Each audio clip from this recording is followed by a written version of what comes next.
बेटा, सफर तवील है, अपना ख्याल रखना। अब्बा जान, इंशाअल्लाह जल्द वापस आऊंगा। अपने खानदान से जदा हुए और सफर पर रवाना हो गए, लेकिन किसी को मालूम नहीं था कि ये जदाई आखिरी जदाई बनने वाली है। सफर के बाद हजरत अब्दुल्ला बीमार हुए और यसरब यानी मदीना मुनव्वरा में अपने रिश्तेदारों के यहाँ ठहर गए। दिन गुजरते गए और मक्का में हजरत आमना रजी अल्लाह अन्हा अपने शोहर की वापसी का इंतजार करती रहीं। कितने दिन हो गए अब्दुल्ला अभी तक वापस नहीं आए। फिर एक दिन वो खबर आई जिसने पूरे घर को गम में डुबो दिया। अब्दुल्ला वापस नहीं आ सके। हजरत आमना रजी अल्लाह अन्हा को मालूम हुआ कि उनके शोहर हजरत अब्दुल्ला वफात पा चुके हैं। अब्दुल्ला? ये खबर सिर्फ एक बीवी के लिए शोहर की मौत की खबर नहीं थी। इस वक्त हजरत आमना रजी अल्लाह अन्हा के बतन में उनका बच्चा मौजूद था। वो बच्चा जिसके वालिद अब दुनिया में नहीं थे, वो बच्चा जिसने अपने वालिद का चेहरा देखना भी अभी बाकी था। यूं रसूलुल्लाह सल्लल्लाहु अलैहि व आलिहि वसल्लम दुनिया में तशरीफ लाने से पहले ही यतीमी के सफर में दाखिल हो चुके थे। मक्का में किसी को मालूम नहीं था कि जिस बच्चे के वालिद दुनिया में नहीं रहे, वही बच्चा एक दिन पूरी इंसानियत का रहबर बनने वाला है। और फिर वो वाकया पेश आया जिसने मक्का की तारीख को हमेशा के लिए बदल दिया। यमन का बादशाह अबरहा खाना काबा को गिराने के इरादे से एक अजीम लश्कर लेकर मक्का की तरफ बढ़ रहा था। मैं इस घर को गिरा दूंगा। अरब के लोग अब मक्का की तरफ नहीं आएंगे। इस लश्कर के आगे हाथी थे। मक्का के लोग हैरान थे। उनके पास न ऐसा लश्कर था, न ऐसी ताकत, न ऐसी जंगी तैयारी। हम इस लश्कर का मुकाबला कैसे करेंगे? हम उनके सामने ज्यादा देर नहीं ठहर सकते। लेकिन मक्का के लोग एक बात नहीं जानते थे, वो ये कि खाना काबा की हिफाजत मक्का के लोगों ने नहीं करनी थी। इस घर का मुहाफिज खुद अल्लाह ताला था। अबरहा मक्का पहुंचा, उसका लश्कर तैयार था। हाथी खाना काबा की तरफ बढ़ने वाला था और फिर आसमान पर कुछ और ही लिखा जा चुका था। कुरान करीम ने उस वाक़ये को सूरह फैल में हमेशा के लिए महफूज कर दिया। अल्लाह ताला ने हाथी वालों के मंसूबे को नाकाम बना दिया। इन पर परंदों के झंड भेजे और उनके लश्कर को तबाह कर दिया। ये वही साल था जिसे अरब के लोग बाद में आमुल फील के नाम से याद करने लगे।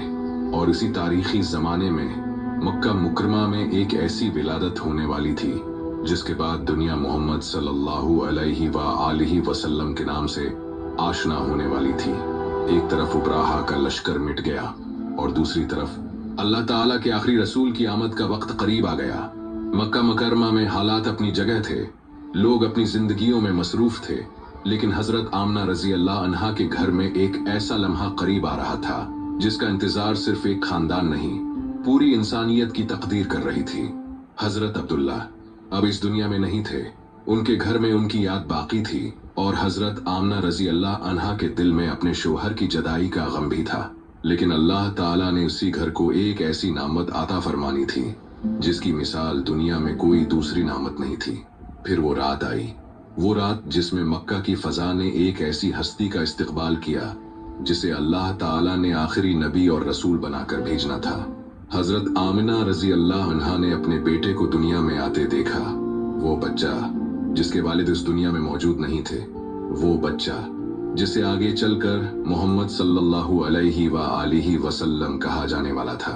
सीरत की बाज रवायात में उस वक्त के कई गैर मामूली वाक़यात का जिक्र मिलता है।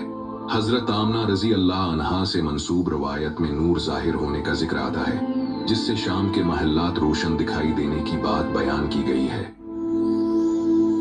ये कैसा नूर है? मेरे रब ने मेरे दिल को एक अजीब कैफियत से भर दिया है। ये वो लम्हा था जब एक यतीम बच्चा दुनिया में आया, लेकिन अल्लाह ताला ने उसके लिए ऐसा मकाम मुकर्रर कर रखा था जिसे कोई इंसान अपने तसव्वुर में भी मुकम्मल तौर पर नहीं ला सकता था। विलादत के बाद ये खबर हजरत अब्दुल मुत्तलिब तक पहुंची। ए अब्दुल मुत्तलिब, आपको अल्लाह ने पोता अता फरमाया है। मेरा पोता? अब्दुल्ला का बेटा? जी हाँ। हजरत अब्दुल मुत्तलिब ये खबर सुनते ही अपने पोते को देखने पहुंचे।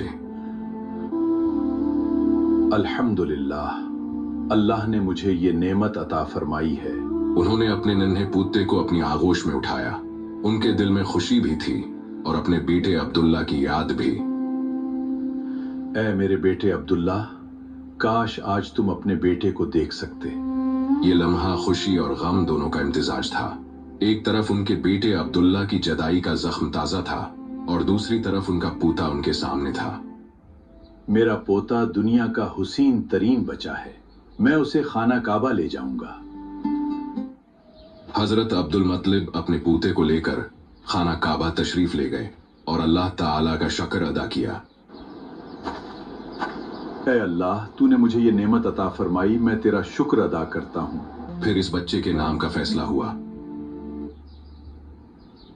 اے عبد المطلب، آپ نے بچے کا نام کیا رکھا ہے؟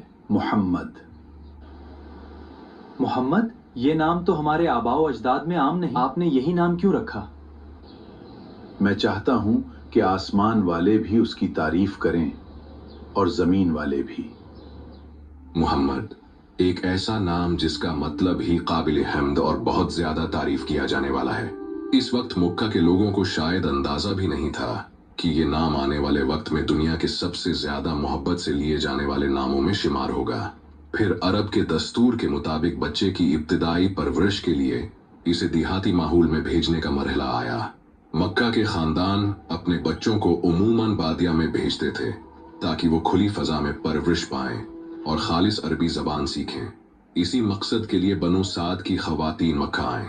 ان خواتین میں ایک خاتون ایسی بھی تھیں جنہیں اللہ تعالیٰ نے رسول اللہ صلی اللہ علیہ وآلہ وسلم کی ابتدائی رضاعت اور پرورش کا شرف عطا کرنا تھا۔ ان کا نام تھا حضرت حلیمہ سعدیہ رضی اللہ عنہا۔